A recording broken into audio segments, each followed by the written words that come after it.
¿Cuántos amigos tienes? ¿Cuántos consideras que son verdaderos? En realidad, ¿en cuántos puedes confiar? La clase de amigos que tenemos es nuestro tema del día de hoy en Palabras de Vida. No se lo pierda.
Que el Señor te bendiga grandemente, un gran abrazo, un saludo donde quiera que usted se encuentre y donde quiera que observe este programa, ya sea a través de la televisión en todo el país, a través de Telered, en los diferentes canales que transmiten este prestigioso canal, esta prestigiosa televisora, la gente que nos ve a través de Colby, nos ve a través de Telecable o nos ve incluso a través de Liberty en todo el país, o la gente que nos ve a través de plataformas sociales como Facebook o a través de YouTube. Un gran saludo de verdad de parte de quien les habla, el pastor Brian Vindas, y de parte de toda nuestra congregación Palabras de Vida. Hoy el Señor ha puesto en mí un mensaje que, les soy honesto, hace rato quería predicar y por diferentes circunstancias no podía entrarle bien a profundizar el tema. Vamos a hablar de amigos, porque estamos todavía en el mes del amor y la amistad. Ahora, sobre amigos, hay amigos de amigos. Tenemos un montón de amigos. Hoy no tan amigos, porque las redes sociales nos permiten establecer algún tipo de vínculo con personas conocidas, pero que quizás no son tan amigos. Recuerdo aquel cantante que decía: quiero tener 1.000.000 de amigos para así más fuerte poder cantar. José Luis Perales, si no me equivoco. Quería tener 1.000.000 de amigos para una causa noble, para poder cantar una canción preciosa. Pero había otro que quería llegar a 1.000.000 de amigos para tener una casa grande y para, no sé, ¿verdad? Entonces, el tema con la amistad es muy variado, porque no solo se trata de los amigos que tenemos, sino la clase de amigos que nosotros somos. Es importante tomar en cuenta varias cosas. Primero, mi abuela decía que son pocos los amigos. Realmente los verdaderos amigos son pocos. Nosotros socializamos con muchas personas, pero los amigos se conocen en los momentos buenos. Ojo, lo voy a repetir. Los amigos se conocen en los momentos buenos, pero en la adversidad usted sabe quiénes son. Porque en los momentos buenos usted puede conocer a mucha gente que es afín, que se acerca a usted, que le ayuda, pero en los momentos de adversidad usted sabe quiénes son verdaderamente esos amigos. Usted sabe si son amigos o no son amigos. Y la Biblia trata el tema de la amistad también con mucho recelo. Tenemos proverbios que nos hablan de la amistad. Pero yo quiero enfocarme hoy en dos historias particulares de la Biblia donde podemos encontrar en acción a dos clases de amigos y que nosotros podamos aprender un poquito de estos amigos o estos otros amigos. Va a estar muy bonito, de verdad que sí, el mensaje del día de hoy. Mire, los personajes de la Biblia, las historias de los personajes de la Biblia son tan variadas, pero uno puede encontrar personas que de repente la vida les sonríe. acaricia sus mejillas, la vida parece que les besara. Me estoy poniendo un poquito poético, pero uno puede notar esos momentos particulares donde todo va bien para los personajes de la Biblia. Pero también leemos la historia de esos mismos personajes en momentos en los que parece que la vida no les sonríe. Parece que Dios está alejado de ellos. Parece que las cosas no terminan yendo bien. Y de esto tenemos muchos ejemplos. El rey David. Claro, nosotros lo conocemos como el gran conquistador, el rey David, el hombre que logra vencer a miles de enemigos, el hombre que trae el arca nuevamente a Jerusalén, el hombre que recoge casi todo lo que se necesitaba para la construcción del templo, termina teniendo una familia disfuncional, completamente disfuncional. Y un hombre que dice la palabra de Dios que sus manos eran manchadas con sangre. Y entonces uno se pregunta, bueno, ¿cómo es posible que un hombre tenga las manos manchadas con sangre y luego llegue a ser considerado por la misma palabra de Dios un amigo de Dios? Bueno, porque entre una cosa y otra está el Salmo 51, que es el Salmo de arrepentimiento de David. Pero sí, David gozó de disfrutar el éxito y las mieles de estar con Dios, junto a Dios, y de estar separado de Dios. Salomón, su hijo, Salomón, el gran rey, construye el templo, pero bueno, también construye un templo pagano para las esposas que él tenía. El lleno de sabiduría termina construyendo un templo pagano. En fin, nosotros vemos historias en la Biblia. Abraham tiene que mentir para cuidar a su esposa. Pedro niega a Cristo. Tomás duda. En fin, tenemos historias, relatos de personajes de la Biblia donde pasaron por diferentes circunstancias. Pero ninguno de todos como Job.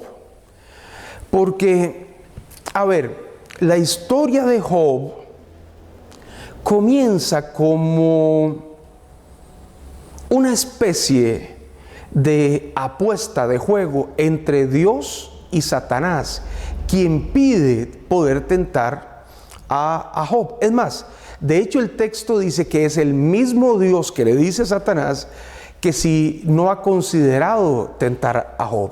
Entonces, parece que hay una confabulación en el cielo para aquel hombre que era el más justo de todo Oriente recibiera las acechanzas del enemigo. Y Job aquí en la tierra no entendía ni entendió el porqué.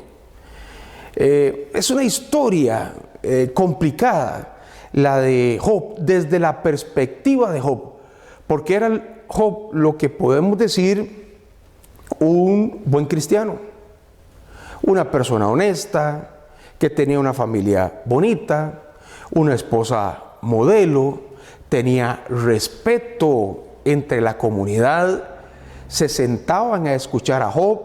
La palabra justo, como se describe en el Antiguo Testamento, habla de un hombre equilibrado, de un hombre líder.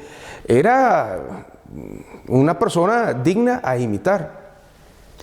Y de repente, por aquel acuerdo que se da en el cielo, Job pierde todo lo que tenía. Pierde sus posesiones materiales, pierde su esposa, pierde sus hijos, pierde su familia. E incluso a Job no le queda otra cosa más que hacerle preguntas al Señor. En Job 3, del 23 al 26, Job dice: ¿por qué se da luz al trabajado y vida a los de ánimo amargado? Él está preguntándole al Señor, ¿por qué hay luz para las personas que no hacen el bien? Para aquellas personas que esperan la muerte, ¿por qué tienen luz y ella no llega? Aunque la buscan más que tesoros, que se alegran de sobremanera y se gozan cuando hallan el sepulcro. ¿Por qué se da vida al hombre que no sabe por dónde ir y a quien Dios ha encerrado? Pues antes que mi pan viene mi suspiro, dice Job, y mis gemidos corren como aguas. O sea, uno puede notar en este texto el dolor tan grande que estaba sintiendo Job. Mis gemidos, el dolor de mis gemidos corren como agua. Mire la figura literaria, evidentemente es una hipérbole, pero uno puede imaginarse en el contexto del escritor del libro de Job, Moisés, según los teólogos, cómo gemía tanto de dolor este hombre que era justo y recto delante de los ojos de Dios. Pues antes que mi pan viene mi suspiro y mis gemidos corren como aguas, porque el temor que me espantaba me ha venido y me ha acontecido lo que yo temía. No he tenido paz, no me aseguré ni estuve reposado, no obstante me vino turbación. Aquello que yo temía me vino.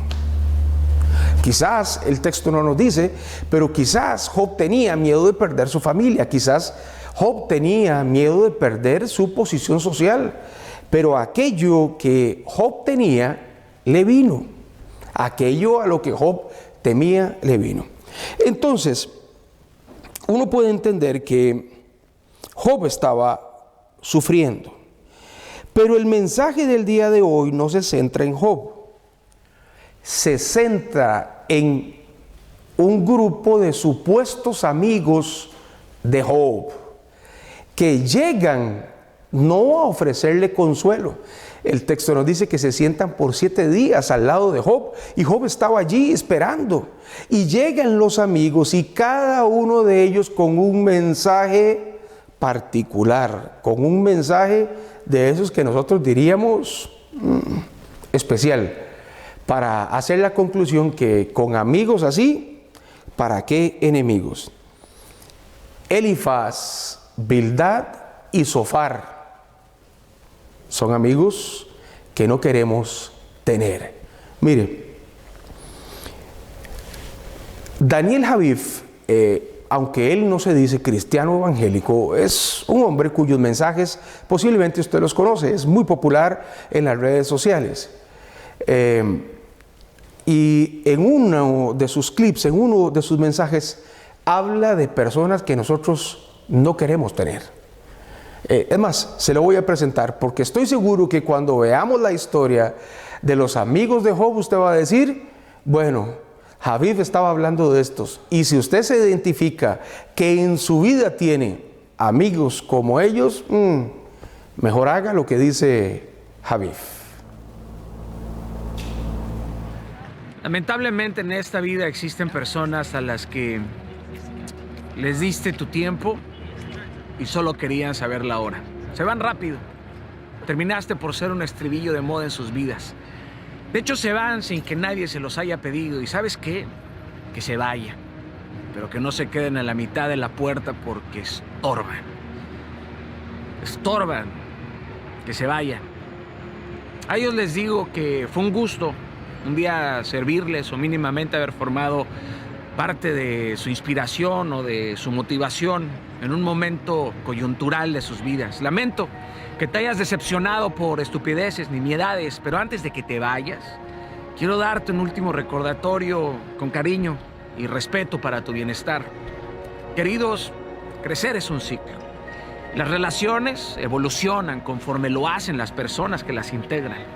No hay cabida en nuestra vida y carece de absoluto sentido la frase ya no es como antes. Me caías bien mientras que no opinabas así.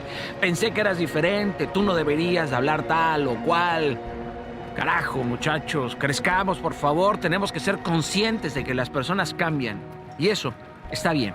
No podemos pretender que alguien se comporte o reaccione siempre del modo que nosotros esperamos o deseamos. Es absurdo que dejes una relación o una amistad o una conexión solo porque te es incómoda su forma de ser o su forma de pensar. ¿Qué clase de madurez es esa? Si una relación se basa en aceptar lo bueno y no en aprender de lo que supuestamente es lo malo, entonces esa relación es una mentira por todos los ángulos. Es una falacia, una escenografía que tarde o temprano se va a derrumbar. Una relación que se basa en aplaudir lo que les hace diferentes, en respetar lo que supuestamente los separa. Eso es una amistad. De hecho, busca juntarte con personas que no piensen como tú. Es una gran forma de crecer. A eso se le puede llamar madurez, sabiduría, sofisticación en la vida. Ya que buscar que otros sean iguales a nosotros es absurdo, es estúpido, hasta el grado biológico, en donde ser iguales es metafísicamente imposible. Qué hermoso que seamos diferentes. ¿Y sabes qué?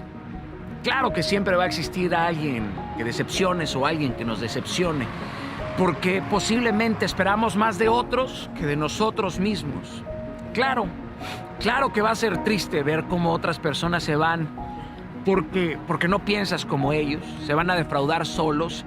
De hecho, van a terminar viviendo su vida así, dolidos y ofendidos, sin que nadie les haya hecho nada, porque les va a ofender tu vida o tu caminar, tu mirada, tu voz, tu forma de ser. Están carentes de estima algunos de ellos y por faltas de victorias propias van a buscar hacer fracasar a otros con sus críticas, sus condenas, sus juicios. Querido, jamás le exijas a nadie pensar como tú o que crea como tú. Pero tampoco dejes de defender aquello en lo que crees. Y si mañana cambias de parecer y de forma de ser, aprende a rectificar y aceptar que en el pasado estuviste equivocado. Qué maravilla es aceptarlo. Pero te aconsejo en esta vida que des tu entrega total por tus convicciones, sean cuales sean ellas. Sabiendo que siempre puedes dudar de tus convicciones y que dudar de tus creencias y de tus opiniones te va a hacer crecer y aprender realmente. Yo soy Daniel Javif, tengo nombre y apellido, soy un ciudadano libre en este mundo, libre de pensar y de decir lo que quiero, de ser quien soy y de ser quien deseo ser mañana. Yo no voy a aceptar esta tiranía en las relaciones, ni en las redes sociales, ni en ningún lugar en mi vida. A lo único que estoy sujeto es a las leyes y a las reglas de Dios. Así que quien quiera modificar el diseño original y de fábrica que hizo Dios conmigo, que vaya y se queje directamente con él, porque conmigo se la pellizcan. Pierden su tiempo, queridos.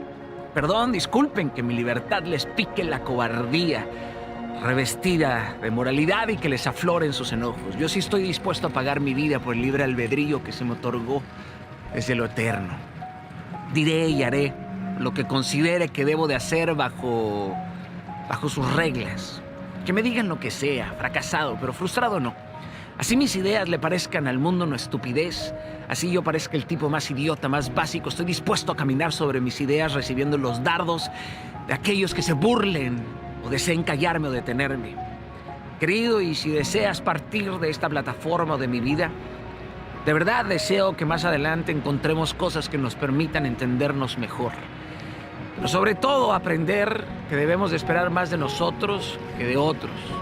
Debemos de aprender a escuchar, a entender y no a reaccionar como animales salvajes. Esta plataforma no es un culto a mi personalidad.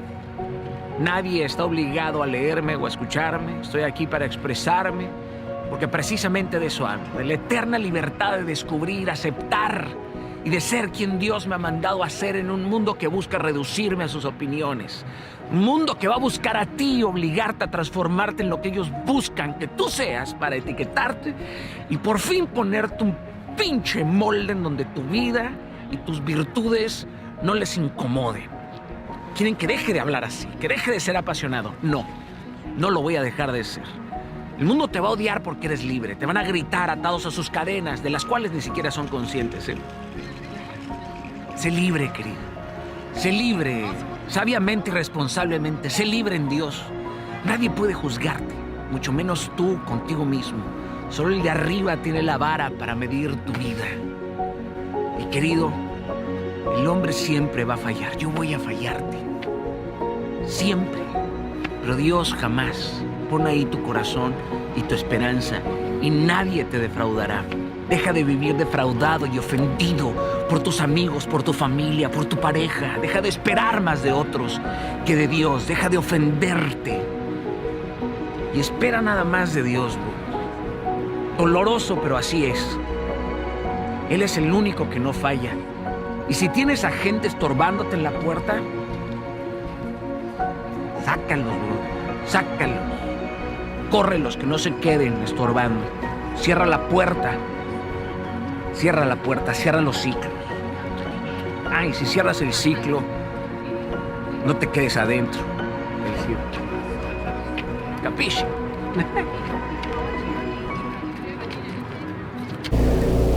Qué bueno que está con nosotros. Este es el programa Palabras de Vida. Soy el pastor Brian Vindas y de verdad que me place muchísimo poder saludarlo. Estamos predicando sobre los amigos, porque hay amigos de amigos. Ya vimos en el bloque anterior cómo Javif nos mostraba, Daniel Javif, que usted puede seguir en las redes sociales, cómo nos mostraba que hay personas que es mejor que no estén cerca de nosotros. Hay personas que hay que decirle muchas gracias. Hay personas que hay que decirle, mire, le agradezco su intención de amistad, pero mejor no. Y el texto con el que nosotros extraemos esa misma posición está en el libro de Job. Los capítulos 4 y 5 nos hablan sobre una especie de reunión que tuvo Job con los que de momento se consideraban sus amigos. Y estuvieron allí por 7 días. Imagínese usted el contexto. Job estaba sufriendo, Job no entendía, Job se hacía preguntas, había perdido todo.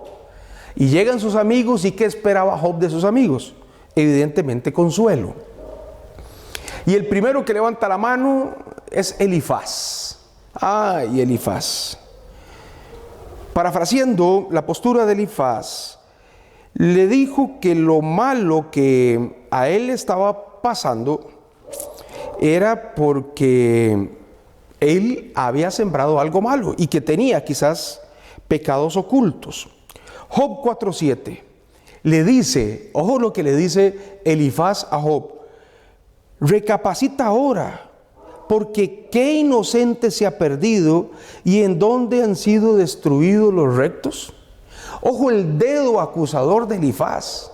En lugar de ofrecerle consuelo, llega y le dice, ojo, mira, qué inocente se ha perdido. Está dando por un hecho que Job es culpable, que algo tuvo que haber hecho para merecer la ira y el castigo de Dios. Ni Elifaz ni sus amigos sabían lo que estaba ocurriendo. Otro de los argumentos que tuvo Elifaz fue que tuvo una visión y que un espíritu le reveló que lo que Job estaba viviendo era más que merecido. Lo encontramos en el mismo capítulo 4, versículos del 15 al 17. Ojo lo que dice Elifaz. Al pasar un espíritu por delante de mí, hizo que se me erizara el pelo de mi cuerpo. Y se paró delante de mis ojos un fantasma cuyo rostro yo no conocí. Y oí que decía, ¿será el hombre más justo que Dios? ¿Será el varón más limpio que el que lo hizo? Está diciendo Elifaz que un espíritu, que una visión llegó a decirle que lo que Job estaba pasando era porque no era justo, era porque no era recto, era porque tenía quizás pecados ocultos, era porque aquel hombre que Dios consideraba como una persona ejemplar, no era tan ejemplar. ¿No le ha pasado a usted que llega alguien y dice, mire, es que tuve una visión, es que alguien me habló, tuve una visión, no todo aquello que me dijiste, ay, el Espíritu me reveló, y usted se queda, no, pero no estoy viviendo ese tipo de cosas? Pero bueno, hay personas que argumentan que tienen sueños y que tienen visiones y que el Señor les da supuestas revelaciones sobre supuestos pecados, sobre malas conductas. Y hay que tener muchísimo cuidado, pero muchísimo cuidado con este tipo de posturas. Por si fuera poco, Elifaz estaba seguro que el pecado hizo que Job se alejara de Dios. Y la recomendación de este amigo, Job 5, versículos del 8 al 9. Ciertamente yo buscaría a Dios, le dice. Es impresionante. Ciertamente yo buscaría a Dios y encomendaría a Él mi causa, el cual hace cosas grandes e inescrutables y maravillas sin número. El discurso de Elifaz fue sancionatorio para Job.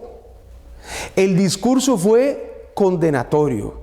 El discurso fue partir de un hecho supuesto y condenar a Job.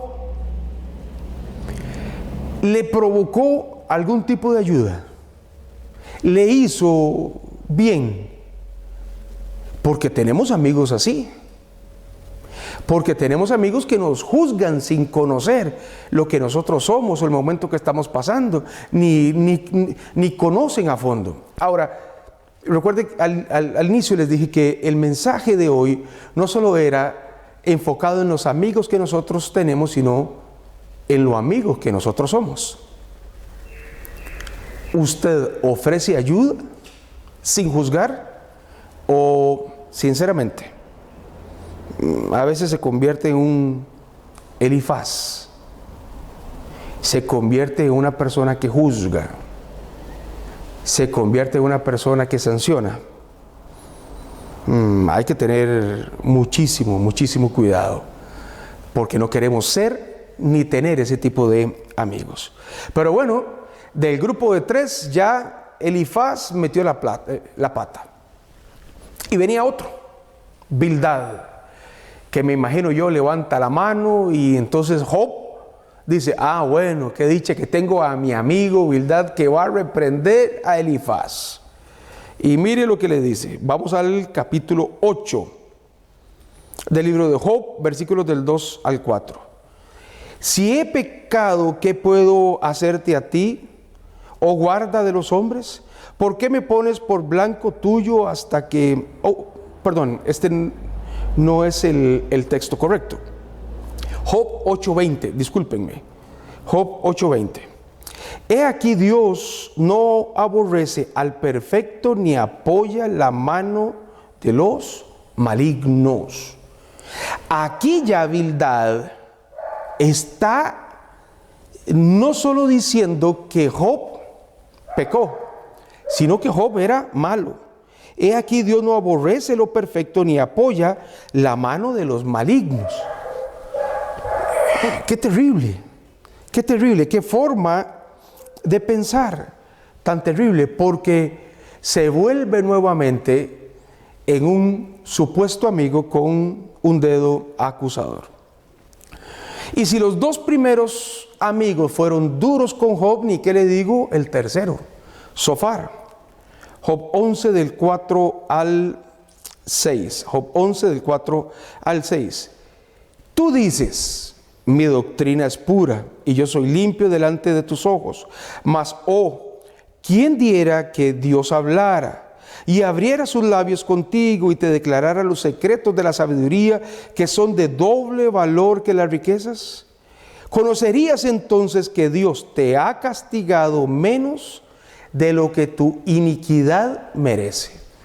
Zofar fue ya terrible, porque dice que el castigo que estaba recibiendo Job, o el supuesto castigo que estaba recibiendo Job, no se comparan con lo que verdaderamente debió de recibir. ¿Por qué? Porque según Zofar, Job no era recto. Y yo me pongo a leer el texto y me gusta mucho analizar, imaginarme el contexto, imaginarme el entorno, imaginarme la historia. Estos hombres eran amigos de Job y ninguno de los 3 en la historia de Job, salvo este momento en la que ya está pasando penurias, en la que ya había perdido todo, se atrevió, si es que Job pecó, si es que Job hizo lo malo delante de Dios, a corregirlo, a señalarle el camino correcto. Si no fue hasta que las cosas pasaron que comenzaron los supuestos amigos de Job a recriminarle. ¿Qué clase de amigos tienes en tu vida? Aquellos que te señalan, aquellos que te juzgan, esos no son tus amigos. Mire, esto quizás le suene muy duro a algunas personas, pero ni aunque vayan a la iglesia y te señalen, son tus amigos o pueden considerarte tus amigos. Siempre digo que el texto estrella de los cristianos es Juan 3:16, porque de tal manera amó Dios al mundo que envió a su Hijo unigénito para que todo aquel que en él crea no se pierda, sino que tenga vida eterna. Pero el 17, o la gente lo conoce poco, pero lo aplica muy poco. Porque el texto dice, porque Dios no envió a su Hijo a juzgar al mundo, sino que lo envió para que el mundo fuese salvo por él. Entonces, mi querido amigo y mi querida amiga, Jesús no vino a juzgar. ¿Por qué entonces están a tu lado personas que te juzgan? ¿Por qué permites que haya personas que te juzguen, que emitan juicios de valor? Yo esto lo puedo entender de personas que no conocen Biblia, de personas que no son cristianos. Yo lo puedo entender. A ver, no es que lo acepte, pero lo puedo entender. Pero de personas cristianas, de personas que se dicen caminar con Cristo, esto jamás lo puedo entender, porque ni aunque usted estuviera en pecado, a nosotros nos toca juzgar. No es nuestra responsabilidad juzgar. A nosotros nos toca otra cosa, a nosotros nos toca reconciliar. A nosotros nos toca mostrar el camino de amor que lleva a las personas a los pies de Cristo. Porque al final nosotros no somos quienes debemos señalar el pecado. Nosotros no convencemos a nadie. Es el Espíritu de Dios, dice el texto, el que convence al mundo del pecado. El Espíritu de Dios es el que convence al hombre del pecado. Pero para que el hombre tenga esa relación con Dios, con el Espíritu Santo, es necesario de tener amigos que lo lleven a Dios. Entonces, aquí la gran pregunta es, ¿qué clase de amigo sos? ¿Qué clase de amigo? ¿Sos amigo que juzga o amigo que encamina a otras personas a venir a los pies de Cristo? ¿Qué clase de amigo sos? Porque si ustedes como Elifaz, como Bildad o como Zofar, yo honestamente te diría, no lo quiero cerca de mí. Ese tipo de personas yo no las quiero. Yo no quiero un dedo señalador, quiero una mano que ayude a levantarse. Yo prefiero esconder mi dedo señalador y ayudar a que las personas se levanten. Es cierto que los amigos debemos de ayudarnos. Los amigos debemos de mostrar la realidad de las cosas en caso de que la otra persona haya perdido la realidad, haya perdido el rumbo. Eso es cierto, pero hay que hacerlo con amor. No señalando, no criticando, no enjuiciando, que ese fue el gran error que cometieron los amigos de Job. No, nosotros no queremos amigos de ese tipo. ¿Qué clase de amigos yo quiero para mi vida? ¿O qué clase de amigo yo quiero ser? Hay un texto lindísimo en la palabra de Dios donde 4 amigos llevan a una persona paralítica a los pies de Cristo. Cristo estaba en la casa, había regresado, suponemos que iba a predicar, la casa estaba llena, y este paralítico no tenía campo para ingresar a la casa, porque la casa estaba llena. Y entonces los amigos tienen que ingeniársela para traer al paralítico destapando el techo y poniéndolo a los pies de Cristo. Miren, aquí está el mensaje. Se lo pongo en video para que luego vengamos a comentarlo.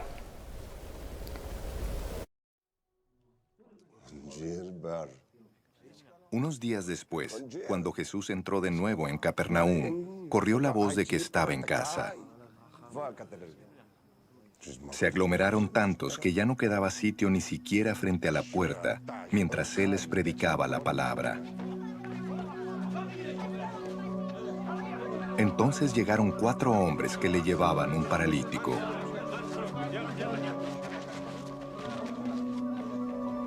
Como no podían acercarlo a Jesús por causa de la multitud, quitaron parte del techo encima de donde estaba Jesús.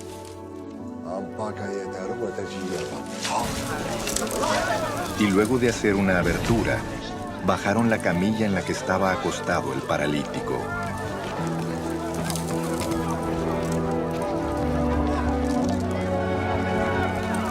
Al ver Jesús la fe de ellos, le dijo al paralítico: Hijo, tus pecados quedan perdonados.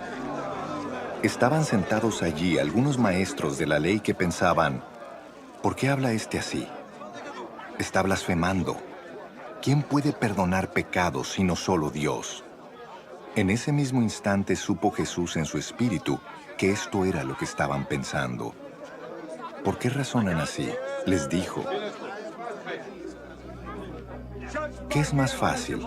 ¿Decirle al paralítico, tus pecados son perdonados? ¿O decirle, levántate, toma tu camilla y anda?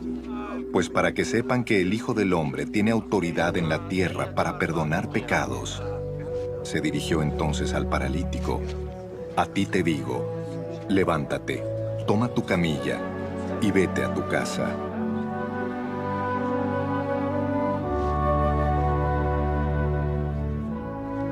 Él se levantó, tomó su camilla enseguida y salió caminando a la vista de todos. Ellos se quedaron asombrados y comenzaron a alabar a Dios. Jamás habíamos visto cosa igual, decían.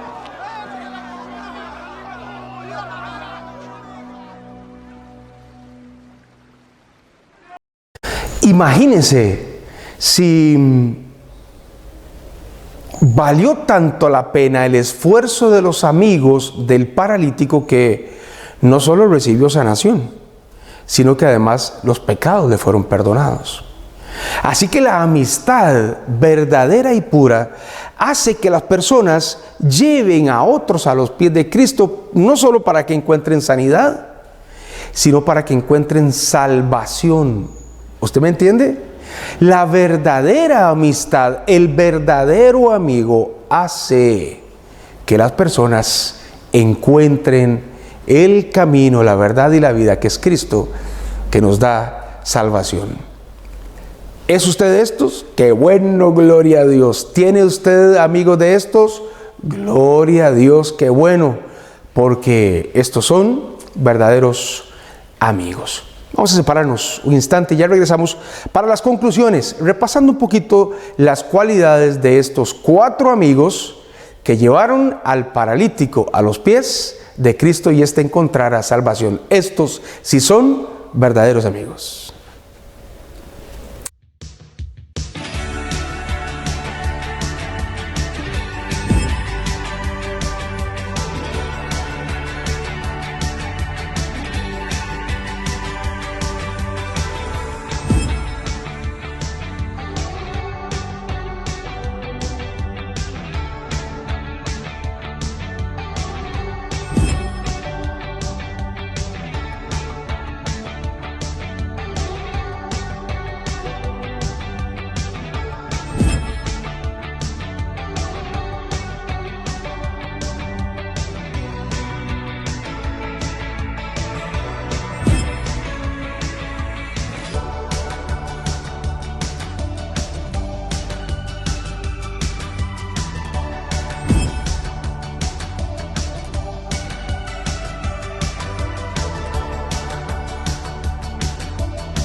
Seguimos, qué bueno que usted está con nosotros. Gracias por sintonizarnos los domingos al mediodía a través de Telesistema y Telered en todo el país a través de las diferentes cableras. Gracias por vernos a través de nuestro canal vidatv.com y en nuestras plataformas sociales, las cuales hemos venido poniendo aquí con Michael en diferentes cintillos para que usted se entere, para que usted nos pueda seguir. El mensaje de hoy tiene que ver con la amistad. A mí me gusta mucho hablar de este tema. Y ya hemos visto dos clases de amigos. Los amigos o supuestos amigos de Job, que lo señalaron, que lo enjuiciaron, que lo condenaron. Y ahora hemos visto los amigos de un paralítico. Qué curioso que la Biblia es tan sabia que nos muestra los nombres de los supuestos amigos de Job, pero no nos da los nombres de los amigos de los paralíticos, porque el verdadero amigo no necesita el reconocimiento, porque el verdadero amigo no necesita recompensa, porque el verdadero amigo no necesita tribuna, no necesita fiestas, no necesita luces. El verdadero amigo hace las cosas que tiene que hacer por amor a Dios y por amor a quien considera su amigo. ¿Cuál era el nombre de ellos? No sabíamos. ¿Qué hacían ellos? No sabíamos. Solo sabemos, según el texto, que son verdaderos amigos. Ahora, el video de este relato que se encuentra en el Evangelio de Marcos, quiero que extraigamos algunas cositas en los versículos 3, 4 y 5. Primero, los verdaderos amigos no ponen excusas y cuando no pueden, buscan cómo hallar a otros para que se unan a la causa. Es decir, un verdadero amigo no lo limita el no puedo. Si alguien tiene una necesidad y el amigo no es capaz de solventar esa necesidad por sí solo, va y busca a otras personas. El texto aquí lo tiene, Marcos 2:3. Entonces vinieron a él unos trayendo a un paralítico que era cargado por 4. Uno solo no podía cargar al paralítico, 2 no podían, 3 no podían, tuvieron que ser 4. Pero de alguno de esos 4 nació la iniciativa y convenció a los otros 3. O 2 no podían solos y tuvieron que llamar a otros 2. O 3 tuvieron que llamar al otro. No sabemos las cantidades, pero sí el limitante de cantidad de personas, de recurso humano, no es una excusa o una justificación para un verdadero amigo. El que es verdadero amigo no se limita. Si él no puede, va a conseguir a otras personas que le ayuden. Los verdaderos amigos buscarán soluciones ante las dificultades. Versículo 4, ahí lo tiene. Y como no podían acercarse a Cristo, a él a causa de la multitud, descubrieron el techo de donde estaba y haciendo una abertura, bajaron el lecho en que yacía el paralítico. Estos 4 amigos sabían que si llevaban al enfermo a los pies de Cristo, Cristo lo iba a sanar, pero no podían entrar por la puerta, porque la puerta estaba saturada de gente que venía a escuchar a Cristo. Ahora yo me pregunto, ¿qué clase de personas también estaban dentro de la iglesia? Porque sabiendo que afuera venía una persona que necesitaba la sanación, no le dieron campo, al punto que los amigos tuvieron que subirse al techo, destapar, hacer una abertura y bajar al muchacho para que llegara a los pies donde estaba el maestro. Pero un verdadero amigo, una persona que se considera amiga, una persona que en realidad es amiga, va a hacer hasta lo imposible por ayudarlo. No lo limitan las condiciones físicas. Ya vimos que en la anterior, la condición humana no es un limitante. Aquí la condición física tampoco fue un condicionante. Porque está bien, no lo pudieron meter por la puerta, no lo pudieron meter por la ventana. Ah, pero nadie me va a decir nada del techo. Y lo meto por el techo. Es que amigos así son los que nosotros necesitamos. Y amigos así es como nosotros debemos de ser. Nosotros debemos de ser amigos que no nos limiten nada para poder ayudarle a otras personas. Si no se puede por un lado, por el otro se podrá. ¿Me está entendiendo lo que le estoy diciendo? Mire, hay un dicho popular que dice que en la vida es mejor tener amigos que tener dinero, porque tener amigos significa que son personas que van a hacer hasta lo imposible para ayudar.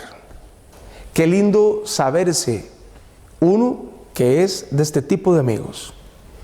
Pero qué gratificante saber que uno también tiene esta clase de amigos. La fe de los verdaderos amigos del paralítico provocó grandes cosas. Marcos 2:5. Y al ver Jesús, la fe de ellos dijo al paralítico: Hijo, tus pecados te son perdonados. Y yo analizo este texto y digo, ¿qué fue lo que vio Jesús? ¿La necesidad del paralítico? No. ¿En qué se fijó Jesús? ¿En que venía en un lecho? No. ¿En qué se fijó? ¿En la condición en la que estaba el paralítico? No. Este hombre, el paralítico, recibe perdón de pecados por la fe de sus amigos. Claro, usted, si es conocedor de la Biblia, dice, sí, pero la salvación es individual. Sí, por mi fe no se puede salvar a la otra persona. Cuidado. Porque aunque aquí el texto menciona la fe de los cuatro y la predicación va en torno a la fe de los cuatro, cuidado que el paralítico también tuvo que tener fe. ¿O cómo se imagina este hombre que era paralítico? No era parapléjico, es decir, el texto nos dice que era paralítico. O sea, sus piernas no tenían movilidad, pero podía mover otras partes del cuerpo. Imagínese bajando, que lo bajaran. Si él no quería, algo hubiese hecho. Así que este hombre también tuvo que tener fe. Pero el elemento que llama poderosamente la atención es la fe de los amigos, cómo la fe de los amigos ayudó en el proceso de sanación y de salvación. Porque después Cristo le dice, levántate. Él reprende a unos que estaban allí, algunos judíos que murmuraban y decían, ¿cómo es posible que Él perdone los pecados? Y Jesús dice, bueno, ¿qué es más fácil? ¿Perdonar pecados o sanar? Y como ya había perdonado los pecados, también le dice, levántate, toma tu lecho y vete. Así que el paralítico no solo recibió la sanación, sino que también recibe la salvación. Esos son verdaderos amigos. Esos son verdaderos amigos. Es gente que nosotros necesitamos en nuestra vida. Los errores de los amigos de Job. Ellos juzgaron sin hablar, rasgaron vestiduras sin preguntar a Job qué era lo que realmente había pasado. Otro error que cometieron los amigos de Job. Ellos ofrecieron a Job un dedo señalador que lo acusaba y no una mano amiga que le ayudara a levantarse. Ellos juzgaron sin consultar a Dios. Asumieron una posición de jueces y no de amigos. Quiero terminar con esto. ¿Cuál es la posición de la iglesia hoy?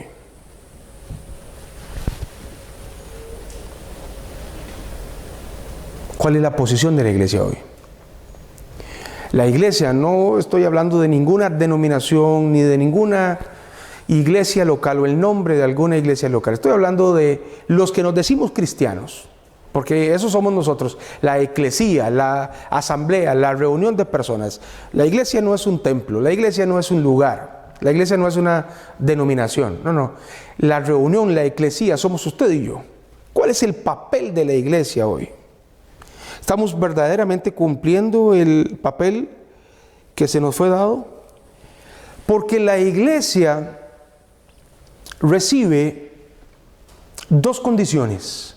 Cuando Cristo funda la iglesia, le da dos condiciones particulares. Una, ser sal y ser luz. Para que las personas puedan encontrar el camino a la salvación. No le da el papel de juzgar. Ese papel no le fue dado a la iglesia. La iglesia no debe hacer leña del árbol caído, que fue lo que hicieron los amigos de Job. La iglesia debe de levantar, la iglesia debe de ayudar, la iglesia debe de proteger, la iglesia debe de cuidar. No es el papel de la iglesia condenar. No, este no es nuestro papel. El papel de la iglesia no debe ser ofrecer un dedo señalador. Debe ofrecer una mano amiga. Ese es el papel de la iglesia. Porque finalmente a nosotros se nos da un solo ministerio. Hay una cosa que toda la iglesia o todas las iglesias debemos de hacer. Y yo prefiero singularizarlo, es decir, hablar de la iglesia de Jesucristo, toda una sola iglesia, en Grecia, en Costa Rica y en el mundo, todos somos una sola iglesia. Los creyentes en Cristo, los creyentes en que solo en Él hay reconciliación, hay perdón de pecados y solo en Él hay vida eterna. Los creyentes exclusivos en Jesucristo somos una sola iglesia que cumple una sola misión a través de diferentes dones. Segunda de Corintios, que Pablo lo expresa muy lindo. Capítulo 5, versículos del 18 al 19. Y todo esto proviene de Dios, quien nos reconcilió consigo mismo por Cristo. Mire qué lindo. Todo esto, toda la salvación, toda esta reconciliación vino de Cristo, porque usted y yo fuimos reconciliados por Cristo. Él pagó el precio por nuestros errores. Él pagó el precio por nuestros pecados. Nosotros lo recibimos de Cristo libre y gratuitamente para nosotros. Él fue el que pagó el precio. Por eso Pablo dice, y todo esto proviene de Dios, toda esta gracia proviene de Dios, quien nos reconcilió consigo mismo por Cristo y nos dio el ministerio de la reconciliación, que Dios estaba en Cristo reconciliando consigo al mundo, no tomándoles en cuenta a los hombres sus pecados, y nos encargó a nosotros la palabra de reconciliación. ¡Oh! Fuimos reconciliados usted y yo por Cristo. Nos dio a nosotros la oportunidad de ser sal, hacer que las cosas, que el evangelio perdure, porque a eso se refiere sal, no se refiere para darle sazón, sabor y nada. Es para que perdure, porque la sal era utilizada para que los alimentos perduraran. En aquel tiempo de la Biblia no existía ni la electricidad, ni mucho menos aparatos eléctricos que enfriaran ni congelaran la comida. Se perduraba a través de la sal. Y eso es lo que nosotros somos, sal. Y somos luz para iluminar a las personas y puedan encontrar el camino de la salvación, que es Jesucristo. Y nos dio un ministerio, el ministerio de la reconciliación, y nos da a nosotros. Voy a leerlo otra vez. Y todo esto proviene de Dios, quien nos reconcilió consigo mismo por Cristo y nos dio, ahí está, el ministerio de la reconciliación. ¿Qué nos dio? El ministerio de la reconciliación. Que Dios está en Cristo reconciliando consigo al mundo, no tomándole en cuenta sus pecados. Y nos encargó a nosotros la palabra de la reconciliación. A nosotros, la iglesia, se nos encargó la palabra de la reconciliación. relación. Los verdaderos amigos, mi hermano y mi hermana, cumplen el llamado de Dios. Ayudan a otros a que encuentren el camino a la salvación. Los verdaderos amigos reconcilian la relación que por el pecado los alejó de Dios. Eso somos nosotros. Y la forma en la que nosotros reconciliamos es en amor. Nunca vamos a reconciliar con un dedo señalador.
Ya lo sabe, los verdaderos amigos reconcilian, no juzgan. Que el Señor les bendiga grandemente. Gracias por sintonizar este programa. Si fue de edificación para su vida, por favor, compártalo si lo ve a través de redes sociales, para que más personas puedan edificarse a través de la palabra de Dios. Y respetuosamente le digo que si usted quiere ofrendar en este ministerio y ayudarnos a seguir expandiendo el Evangelio a través de medios de comunicación, puede ofrendar libremente a este número de teléfono 88 75 59 61 para poder seguir llevando el mensaje de salvación a todo aquel que lo quiera escuchar. Gracias. Será hasta la próxima, si Dios así lo permite.